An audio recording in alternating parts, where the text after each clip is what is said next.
ayol kishi teshiklar orqali sevadi. Bu teshiklar nima? Aynan ko'rish, eshitish, gapirish va jinsiy yo'li orqali bo'ladi. Ko'rish orqali sevishini tushunishi bu erkagini unga nisbatan e'tibor qaratayotganini bilib turishi. Ya'ni maktub oldin zamonlarda maktub yozgan, sevgi izhor qilgan juftiga erkaklar hozirga kelib bu narsani demay izhor qilish SMS telefon orqali amalga oshiriladi va eshitish orqali amalga oshiriladigani har bitta ayol uchun erkalab chaqiriladigan o'ziga xos bo'lgan xususiyatli ismchasi bo'lishi. Og'iz orqali qabul qilishiga kelsak, bir og'iz ko'lni so'radi. Olib keldim.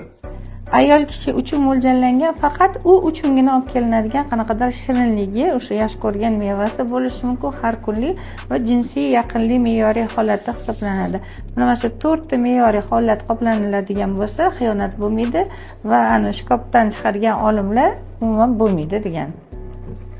5 oling.